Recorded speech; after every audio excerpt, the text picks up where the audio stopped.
नमस्कार दोस्तों, आप देख रहे हैं एसपीडी न्यूज और इसी के साथ आज की पहली बड़ी खबर कि कोरोना वायरस के मामले अचानक बढ़ने से केंद्र सतर्क, इन राज्यों को दिए हैं खास निर्देश।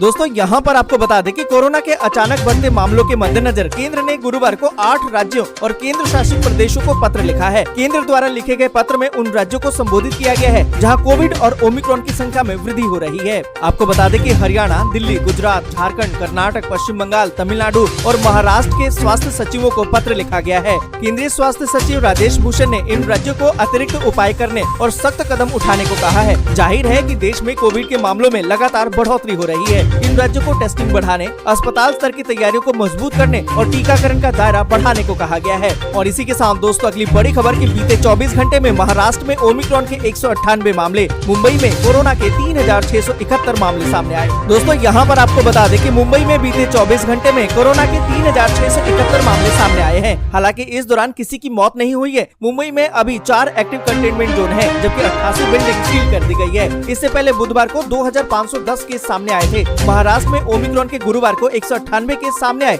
और चौंकाने वाली बात तो ये है कि अकेले 190 केस मुंबई के ही हैं। और इसी के साथ दोस्तों अगली बड़ी खबर कि 1 जनवरी 2022 से एटीएम से कैश निकालने पर देना होगा ज्यादा पैसा, बदल जाएंगे नियम। दोस्तों यहाँ पर आपको बता दें कि बैंक ग्राहकों को 1 जनवरी से एटीएम से नकद निकासी के लिए अब पहले की तुलना में ज्यादा भुगतान करना होगा। मुफ्त मासिक सीमा समाप्त होने के बाद बढ़ा हुआ शुल्क लागू हो जाएगा। ग्राहकों को अपने अपने बैंकों से बढ़े हुए शुल्क के बारे में मैसेज आ भी रहे होंगे। आरबीआई ने जून में घोषणा की थी कि बैंक अपने यूजर्स के लिए मुफ्त मासिक सीमा से अधिक नकद और गैर नकद एटीएम लेन-देन के लिए शुल्क बढ़ाने की अनुमति दी गई है। दरों में ये बदलाव 1 जनवरी 2022 से लागू भी हो जाएगा। आपको बता दें कि आरबीआई ने पहले जारी एक सर्कुलर में कहा है कि बैंकों को प्रति लेन-देन 21 रुपए तक बढ़ाने की अनुमति है और ये वृद्धि 1 जनवरी 2022 से प्रभावी हो जाएगी। यहाँ पर आपको बता दें कि आरबीआई के दिशा निर्देशों के अनुसार एक्सिस बैंक या फिर अन्य बैंकों के एटीएम से मुफ्त सीमा से ऊपर अगर वित्तीय लेन-देन करते हैं तो आपको 21 रुपए और साथ में जीएसटी देना होगा। दोस्तों आगे बढ़े उससे पहले वीडियो को लाइक और शेयर जरूर कर दें। अगर अभी तक आपने चैनल को सब्सक्राइब नहीं किया है तो सब्सक्राइब जरूर से कर लें। और इसी के साथ दोस्तों अपनी बड़ी खबर कि दिल्ली मेट्रो पर दिखने लगा है कोरोना का इफेक्ट। अब एक कोच में सिर्फ 25 यात्री कर सकेंगे सफर। दोस्तों यहाँ पर आपको बता दें कि देश की राजधानी दिल्ली में कोरोना के मामले फुल स्पीड में बढ़ रहे हैं। बढ़ते खतरे को देखते हुए दिल्ली मेट्रो ने भी कई तरह की पाबंदियां लगा दी हैं। इसी कड़ी में अब 8 कोच वाली मेट्रो में सिर्फ 200 यात्री ही ट्रेवल कर पाएंगे। सामान्य स्थिति में ये आंकड़ा 2400 यानी कि 2400 यात्री रहता था, लेकिन अब क्योंकि सिर्फ 50% की सीटिंग कैपेसिटी रखी गई है, ऐसे में यात्रियों की संख्या में भारी कमी देखने को मिल भी रही है। जानकारी दी गई है कि अब मेट्रो के हर कोच में सिर्फ 25 यात्री ही ट्रेवल कर पाएंगे।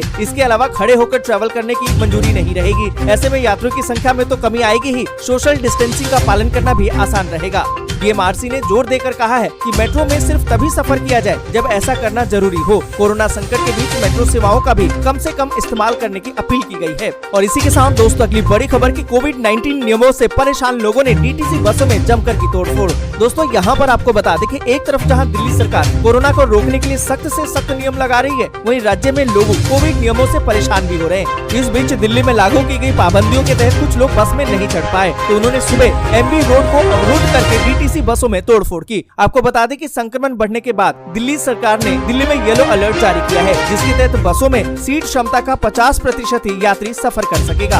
आपको बता दें कि अतिरिक्त पुलिस उपायुक्त ने बताया है कि कुछ लोगों ने 10:30 बजे के आसपास एमबी रोड जाम करके दिल्ली परिवहन निगम की बस का शीशा तोड़ दिया। इस संबंध में 5 लोगों को हिरासत में भी लिया गया है। और इसी के साथ दोस्तों अगली बड़ी खबर की कच्चे माल की कमी से इस राज्य में 10 फैक्ट्रियां बंद, 20,000 मजदूरों के रोजगार पर संकट। दोस्तों यहाँ पर आपको बता दें कि देश के सबसे बड़े जूट उत्पादक राज्य पश्चिम बंगाल के जूट मिलों को पर्याप्त कच्चा माल मिल ही नहीं रहा है। इससे कम से कम 10 जूट मिलें बंद हो गई हैं। आने वाले दिनों में कई और मिलें भी बंद हो सकती हैं। इन मिलों के बंद होने से करीबन 20,000 मजदूरों के रोजगार पर संकट के बादल छा गए हैं। बताया तो ये जा रहा है कि इन मिलों को सरकार द्वारा तय कीमत पर पटसन मिल ही नहीं रहा है। तय कीमत पर कच्चे जूट की खरीद में नाकाम रहने के बाद मिलें उत्पादन बंद करने लगी हैं और आने वाले समय में कई और मिलें बंद होने के हालात में दिख रहे हैं। इनसे 15 से 20,000 कामगारों का रोजगार प्रभावित हुआ है। और इसी के साथ दोस्तों अगली बड़ी खबर की देश भर में ओमिक्रॉन के 961 मामले, 22 राज्यों और केंद्र शासित प्रदेशों में फैला है कोरोना का ये वेरिएंट। दोस्तों यहाँ पर आपको बता दें कि देश में ओमिक्रॉन के मामले तेजी से बढ़ रहे हैं। कोरोना का ये वेरिएंट अब तक लगभग 22 राज्यों और केंद्र शासित प्रदेशों में फैल चुका है। गुरुवार को उड़ीसा में 5 नए मामले दर्ज किए गए हैं। केंद्रीय स्वास्थ्य मंत्रालय के मुताबिक अब तक देश भर में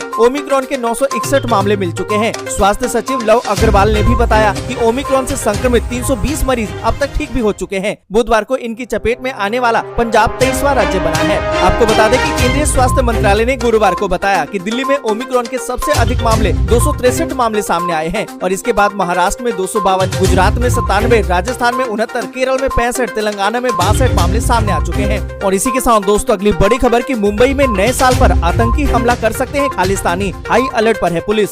दोस्तों यहाँ पर आपको बता दें कि कोविड की तीसरी लहर और खालिस्तानी आतंकी हमले की आशंका के कारण देश की आर्थिक राजधानी मुंबई को हाई अलर्ट पर रखा गया है। मुंबई पुलिस और रेलवे पुलिस की सभी छुट्टियां फिलहाल रद्द कर दी गई हैं। सूत्रों के अनुसार मुंबई पुलिस को सूचना मिली थी कि कुछ खालिस्तानी चरमपंथी मुंबई के नए साल के जश्न में व्यवधान उत्पन्न कर सकते हैं। इस सूचना के बाद मुंबई पुलिस के जवानों की छुट्टियां और साप्ताहिक अवकाश रद्द कर दिए गए हैं। इसके साथ ही मुंबई रेलवे के पुलिस आयुक्त कैसल खालिद के अनुसार रेलवे पुलिस के 3000 से ज्यादा जवानों और अधिकारियों को मुंबई के प्रमुख रेलवे स्टेशनों और उपनगरीय रेलवे स्टेशनों पर तैनात किया गया है। और आपको बता दें कि पुलिस विभाग की तरफ से लोगों को आवश्यकता न होने पर घरों से बाहर न निकलने की भी हिदायत दी गई है। आपको बता दें कि मुंबई पहले भी कई बार आतंकी हमलों का शिकार हो चुकी है। और इसी के साथ दोस्तों अगली बड़ी खबर की ओमिक्रॉन और डेल्टा मिलकर लेकर आ रहे हैं दुनिया में कोरोना की सुनामी। WHO ने दी है चेतावनी। दोस्तों यहाँ पर आपको बता दें कि विश्व स्वास्थ्य संगठन यानी कि WHO ने कहा है कि कोरोना वायरस के डेल्टा और ओमिक्रॉन वेरिएंट मिलकर दुनिया में कोविड-19 के नए मामलों की खतरनाक सुनामी ला रहे हैं। और WHO ने आगाह किया है कि वर्तमान में डेल्टा वेरिएंट के साथ अधिक फैलने वाला ओमिक्रॉन राष्ट्रीय स्वास्थ्य प्रणालियों पर अत्यधिक दबाव डालते हुए मामलों की सुनामी का कारण भी बन सकता है। क्योंकि अमेरिका की बात करें तो कोरोना के नए मामलों ने अमेरिका में दैनिक मामलों के पिछले सारे रिकॉर्ड तोड़ दिए हैं। एक साल पहले 11 जनवरी को 2,52,000 मामले रिपोर्ट किए गए थे, लेकिन मंगलवार को ही 2,65,000 से अधिक नए मामले सामने आने के बाद पुराना रिकॉर्ड टूट गया। बीते 24 घंटे में ये आंकड़ा बढ़कर 5 लाख से ऊपर यानी कि 5,12,988 पर पहुंच चुका है। और आपको बता दें कि यूरोप में भी कोरोना ने फिर से कोहराम मचा दिया है और वहां की सरकारों को अस्पतालों में लोड कम करने के लिए प्रतिबंध लगाने पड़े हैं। अगर बात करें बीते 7 दिनों की तो यूरोप में 35 लाख से अधिक मामले दर्ज किए गए हैं, जिनमें कि ब्रिटेन, फ्रांस, ग्रीस, पुर्तगाल ये सभी हैं जो रोज मामले दर्ज कर रहे हैं। और आपको बता दें कि यूरोपीय देश फ्रांस में बीते 24 घंटे में 2,08,000 से अधिक मामले दर्ज किए गए हैं। और इसी के साथ दोस्तों अगली बड़ी खबर की उत्तर पश्चिम भारत से लेकर मध्य प्रदेश तक शीतलहर, कुछ राज्यों में बारिश के आसार। आपको बता दें कि साल 2021 की विदाई और नए साल की दस्तक के बीच देश के उत्तर पश्चिम हिस्से से लेकर मध्य प्रदेश तक कड़ाके की ठंड का दौर भी शुरू हो गया है। राजधानी दिल्ली के लिए तो मौसम विभाग ने येलो अलर्ट जारी कर दिया है। भारतीय मौसम विज्ञान विभाग की माने तो गुरुवार को बताया गया कि पंजाब, हरियाणा, चंडीगढ़, दिल्ली, राजस्थान, मध्य प्रदेश और उत्तर प्रदेश के कुछ भागों में भीषण शीतलहर के हालात बन रहे हैं। 31 दिसंबर से 3 जनवरी तक इन राज्यों में ऐसे ही हालात रहेंगे और कुछ राज्यों में बारिश की भी संभावना है। दोस्तों आज के लिए बस यहीं तक। वीडियो आपको अच्छी लगी हो तो लाइक और शेयर जरूर कर दें। अगर अभी तक आपने चैनल को सब्सक्राइब नहीं किया है तो सब्सक्राइब जरूर से कर लें।